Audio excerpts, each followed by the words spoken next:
This weekend, I was a guest on the Man to Man podcast hosted by my friend Aqualus Gordon, a psychology professor. In this clip, which is an excerpt from the full podcast, we respond to a viewer question about what it's like to grow up, to become an adult, to become a man in 2015. If you'd like to see the entire podcast, you can go to themanthropologist.net/podcast. The question that was sent in was, we're two guys in our early 30s and, weren't too long ago in our 20s, we're young. It wasn't that long ago. It wasn't that long ago. And the question is basically just, how have we handled growing up? How have we handled sort of coming out of adolescence? I would say today your adolescence extends well into your 20s, into becoming adult men in our 30s, and we both have careers now where we're sort of officially working full time and doing a specific thing. And what's that transition been like? Mixed, I would say. Yeah. I think, first of all, one interesting difference between, we have to acknowledge that our jobs are a little bit different than some other jobs in particular ways in terms of in academia. Sure. Well, first of all, traditionally what you have as your career is you have a job, you go into your factory or whatever it is, and you work your long day of backbreaking labor, and then you go home and you're not at work anymore. And you do that for 40 years, and then you get a gold watch, and then you're done, okay? The problem with, with both our jobs, and I think that we can probably assume that for a lot of other people, is that there's really no strong differentiation between when we're working and when we're not working, in that you could be, as an academic, you could be writing a paper in your free time. You could be doing research. Maybe you should be. I'm just saying that's what someone might say. And then maybe I should be recording more videos. Maybe I should be trying to work on a book. It's difficult to then take that situation where when you leave your office, quote unquote, you're not done, and then also try to have a family and, have a house that isn't, it doesn't look like a 17-year-old is living in it. To balance all of the different parts of your life when the largest one, your career, is seemingly never ending. No, I totally agree with that. I would say, last year I was doing a postdoc, and that was day-to-day harder than what I'm doing now, just in terms of my workload, just in terms of what was expected of me. And at that time, when I was working really hard, and I think because I'm just starting at this university now, I haven't gotten into all of the things that I will eventually get into in terms of committees and probably being the sponsor of some organizations or something. But I didn't have a lot of free time, and I was coming home sort of very exhausted with a little bit more work left to do, and then sort of coming home and thinking, oh man, when am I going to vacuum? Or when am I going to wash the dishes? Or, when am I going to decide what pictures to hang on the walls?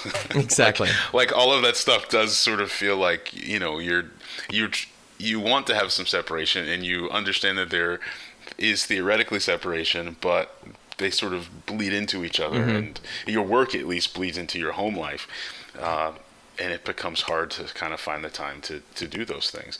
Me and you were just visiting, and and one of the things that we did was you sort of took me shopping for some adult clothes, and that was the kind of thing that sort of I knew that I needed to do, that I hadn't done for a while. I had a couple of nice things from graduate school and the postdoc days, but it's just the kind of thing that feels like it's hard to find time to do, I guess. Yeah. No, totally. I have, there's a recall out on my car. I've had it for months and months, but I can't imagine when I'm going to be able to have my car in the shop for 2 days. I just don't see that. This doesn't fit with my life. Yeah, it's all these sort of life maintenance things. And I very often will go about a week of my job, and I can just metaphorically feel the walls crumbling around me, the walls of my life. And I'm like, okay, I got to get done with this so that I can prop that wall up, or, make sure that the floor isn't coming out from under me. Yeah. And I don't know how do you fit a family into that? How do you do all the things that you need to do to not just have your life be a success, but look like a success to a potential partner? And like I was saying, I think that this applies to a lot of people. I think that if you're like a salesman or something, you're probably responding to emails all night, and you're probably doing research, and there's phone calls. It's so easy to reach people now. Well, I think even though I think I would say I don't want to just say that it's just the type of jobs that we have where that kind of stuff happens, because I think that even if you have a job where you punch out and you can't work on that car at your house, if I'm thinking of like an assembly line guy, right? You can't do that at home. Yeah. You're still sort of, there's probably this layer of things that probably we haven't experienced yet in terms of having a family, of managing like kids and a wife and and a mortgage and like all the shit that comes with home ownership, right? That is still going to be like half work. I mean, I guess that's your home life, and you're still dealing with that.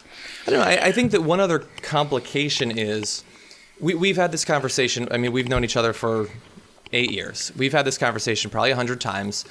Oh man, we should really grow up. Like, and then you start to question the things that you do in your free time, and you wonder, is this a valid use of my free time? Should I be spending this time going to the gym or whatever? Is that what an adult does? I mean, you should take care of your health as an adult, but does that mean that you get to spend an hour at the gym every day?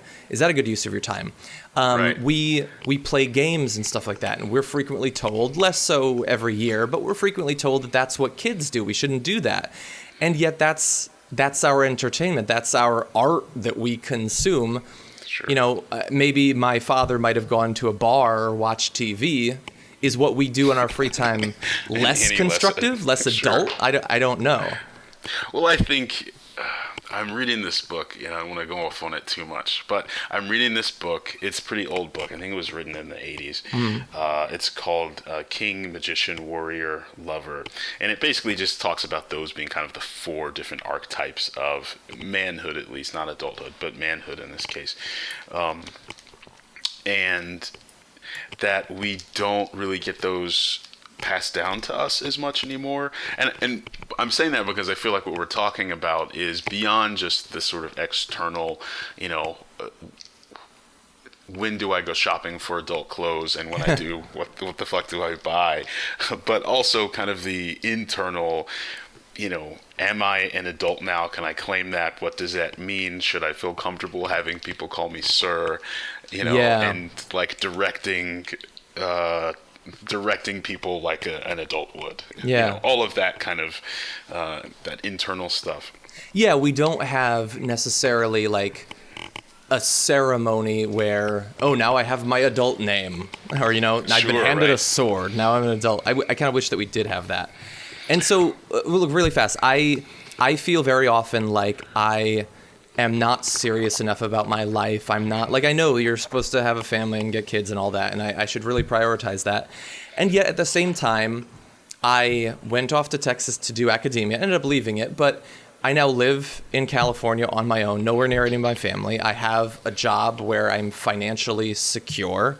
My dog has not died in the 5 years that I've had him. Like, there is a certain level of personal responsibility that's required to do that, even if the outer trappings of it don't look like adulthood did 20 or 50 years ago necessarily. Sure. And I think that probably means, I think the fact that both of us can have this conversation, and probably that people listening to this will say, hey, I understand what you're saying, is an indicator, and there have been studies that show this, certainly, and articles written on it, that adulthood and even within that, manhood is shifting what it looks like. In the small way, for instance, of just what do men do in their free time? Well, they used to watch sports, and they still do that to some degree, but more and more they play video games, right? Yeah. Or more and more they, whatever other sort of, text or something. I don't know. Whatever the young people are doing these days. Mm-hmm. But those things, right, that really those things only seemed childish. And I've thought this before. Those things only seem childish, but because they came out and were marketed towards children. But like the adults at that time didn't have video games at all. And so we grew up with them. And of course it's just like, oh, this is and video game makers are making video games for adults. Yeah. So that it feels like, hey, this just seems natural.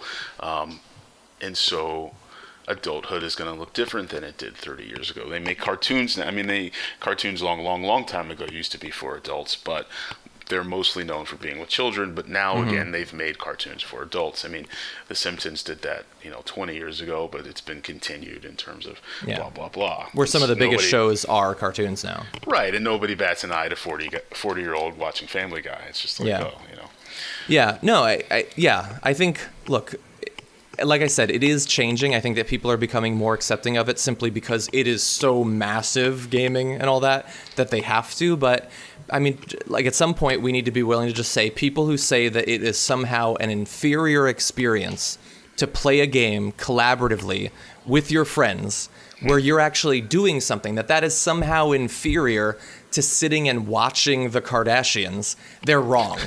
They are simply wrong.